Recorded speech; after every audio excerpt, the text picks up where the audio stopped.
wala tatibul akhiratu ila binatika. Bismillahirrahmanirrahim. Masih nopo meneruskan munajat dari Syekh Yahya bin Mungad Ar-Ruzi. Iya, dalam munajatnya Syekh Yahya bin Mungad itu juga mengatakan wala tatibul akhiratu ila bi afdika wala tatibul jannatu ila bi ru'yatika. Wahai Tuhanku, akhirat itu menjadi tidak indah jika tidak ada ampunan. Lu sampai nang akhirat nek ora oleh ampunane Gusti Allah terus arep kepriwe. Sengsara tok anane kan. Seandainya ora oleh ampunane Gusti Allah. Maka dalam kalimah munajat Syekh Yahya bin Mungad ini sebenarnya ada unsur apa? Memohon ampun kepada Gusti Allah. Wala tatibul akhiratu ila binatika. Itu kan mengandung pengertian ampunilah dosa-dosaku sehingga akhirat itu menjadi indah. Kan seperti itu. Kanjeng Nabi mawon sing wis genah maksud ketika melakukan kesalahan ora dihitung dosa. Sifat maksum kan seperti itu. Ketika melakukan kesalahan tidak dihitung dosa, tidak dicatat dosa. Satu riwayat Kanjeng Nabi itu satu hari satu malam itu membaca istighfar atau memohon ampun sebanyak 100 kali. Lah kita coba sing urung genah besok berapa kali zaman satu hari satu malam itu membaca istighfar atau memohon ampun kepada Gusti Allah? Coba berapa kali? Sampai dulu pernah tobat atau tidak sebenarnya? Tahu jalur ngapura-pura dari dosa-dosa yang pernah dilakukan.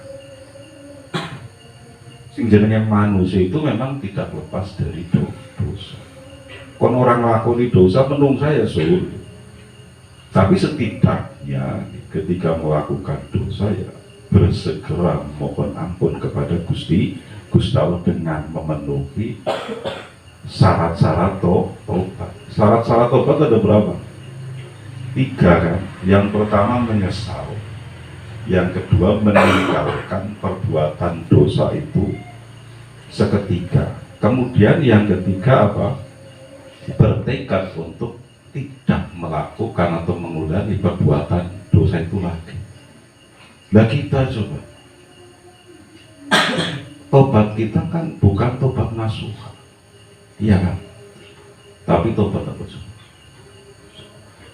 Wong ngarani tobat apa biasanya? Tobat sambel, iya kan? Pedes, kapok, tapi nanti mengulangi lagi, iya kan? Makanya saya tanya, sampai itu loh, tobat satu hari satu malam berapa kali? Atau mungkin nyaris tidak pernah tobat, iya kan? Memang umat Kanjeng Nabi itu ditunggu sampai roh itu sampai tenggorokan, diberi kesempatan bertobat sampai roh itu sampai ke tenggorokan. Berbeda dengan umat-umat sebelum umat Kanjeng Nabi. Umat sebelum umat Kanjeng Nabi ketika melakukan kesalahan 1-2 kali diperingatkan, tidak dihiraukan, biasanya langsung diadab oleh Gusti Allah. Kita kan tidak, iya kan? Seandainya Gusti Allah niku seperti itu untuk kepada kita, istilah ngatawi gimana, ya kan? Melakukan perbuatan dosa diulang-ulang, diingatkan, tidak dihiraukan. Tapi sampai saat ini masih hidup, ya kan? Masih nyaman-nyaman saja kan? Masih diberi kenikmatan. Karena apa? Karena khusus untuk umat Kanjeng Nabi ditunggu sampai roh itu mencapai tenggorokan, masih diterima ketika tobat. Tapi mbok kiamat tobat ya jangan nganti tekan nopo, roh tekan tenggorokan, mbok nopo, mbok ora kesampaian, mbok ora sempat, sebab sedang menghadapi dahsyatnya sakratul maut. Kan pernah saya ceritakan dahsyatnya sakratul maut. Paling ora ya nopo, mbok keburu mati, urung tobat wis mati. Karena kematian itu tidak mengenal waktu, tidak mengenal usia, tidak mengenal tempat, di mana kapanpun kita bisa mati, ya kan? Tidak mengenal usia berapapun bisa saja mati. Tidak mengenal tempat, dimanapun kita bisa meninggal. Maka sebelum meninggal, berusahalah untuk bersegera bertobat. Wong-wong kadang-kadang seakan-akan itu apa?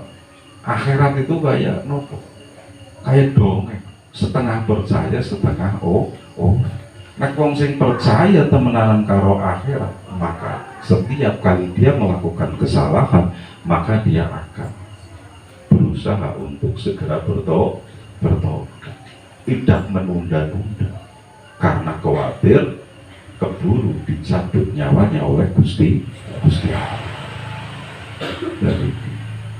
Jadi bertobatlah, memohon ampun.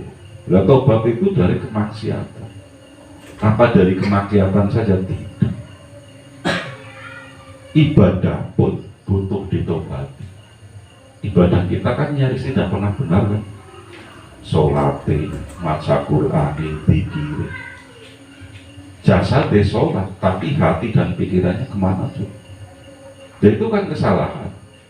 Sholat yang butuh ditobati.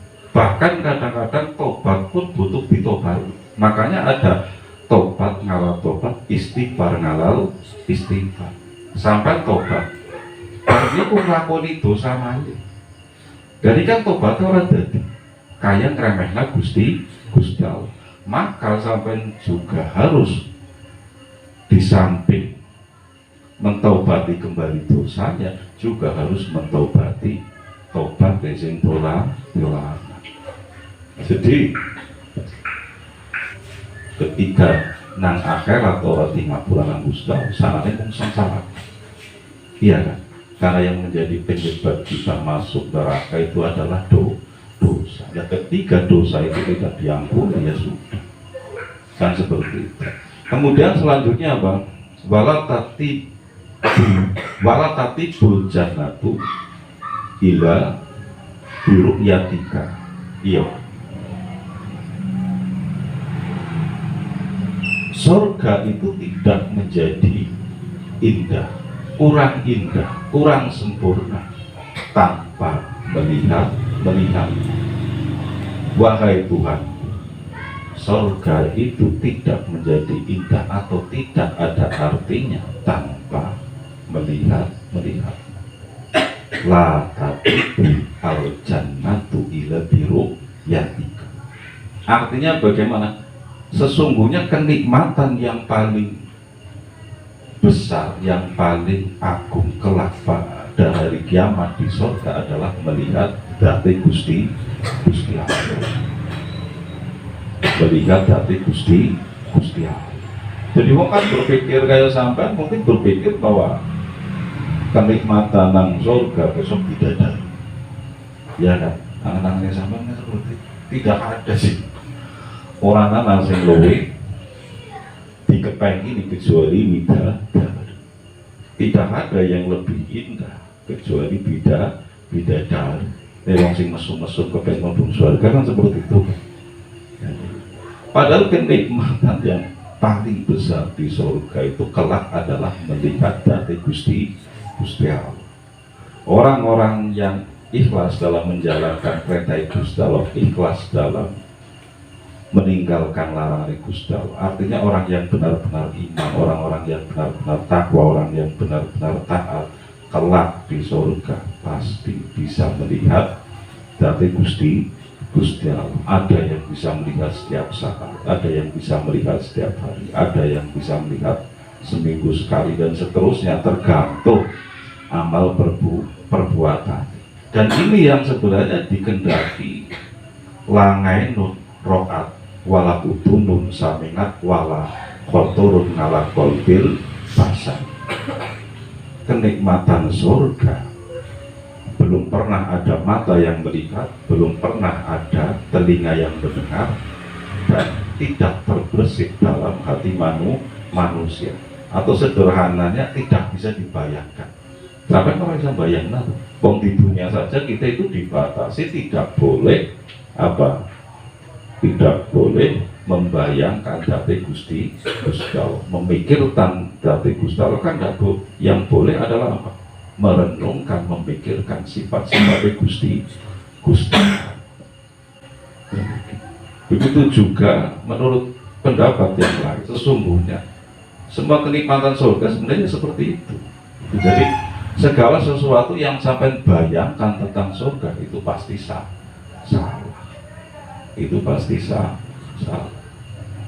Makanya jangan pernah membayangkan. Tapi baginda Nabi kan pernah mengatakan begini, Kanjeng Nabi di antara buah sing paling disenengi Kanjeng Nabi nopo?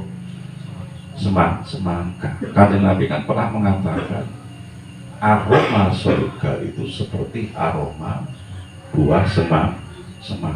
Terus gambarannya seperti itu. Gambarannya seperti itu, walaupun yaitu tadi tidak bisa dibayangkan. Jadi kenikmatan yang paling besar kelak di surga itu adalah ketika bisa melihat dati Gusti Allah.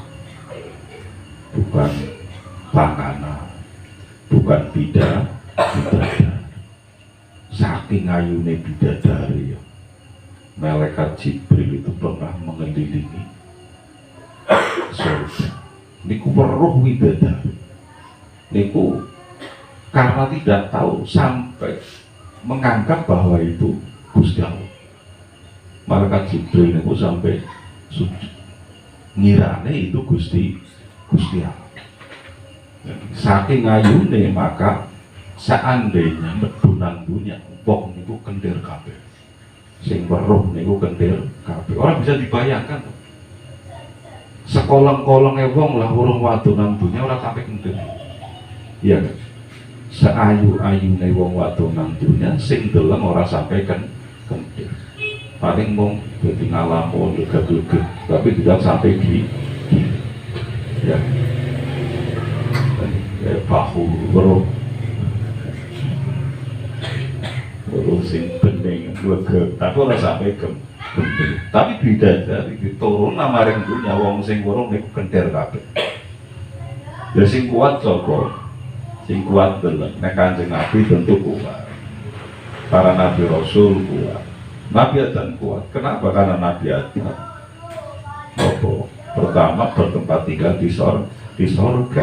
Lah Siti Hawa 70 kali lipat ayune bidadari. Untung sampai orang menangi Siti Hawa, menangi kentir.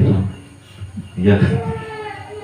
Nah, dan turun di bawah kaki gunung Himalaya, karak India. Mulanya wong daerah kana mesti ayu. Beda karo Indonesia. Saya ini wong Indonesia rata-rata pesek, irungnya rapi, iya kan? Nasi asli Indonesia itu, nasi mancung-mancung mungkin Jakarta depan nanti. Ya, tapi ya pantas wong gawane Gusti Allah. Mulanya apa wong ayu irungnya blesek, tapi pantas. Wong ganteng irungnya orang mancung. Sebab apa? Gaweane Gusti Allah. Iya kan? Makanya pernah mengatakan jangan pernah menghina ciptaan Gusti Allah. Lihatlah dengan keimanan, jangan lihat dengan nafsu. Sebab ketika melihatnya dengan keimanan, yang ada apa? Unik, antik, menarik. Dalam bahu nek delenge karo keimanan. Unik, antik. Kemudian apa? Menarik. Tapi nek ngene ndelok karo hawa nafsu, pengen gitu. Iya lah. yang itu ini kepengen jejak pengen ngomong kali dan kita ya itu ketika melihatnya dengan hawa nafsu. Makanya sampai yang dalam wong fisik lihatlah dengan keimanan, jangan melihat dengan hawa nafsu dan orang lainnya, karena fisik dirinya sama dengan menghina Gusti Allah.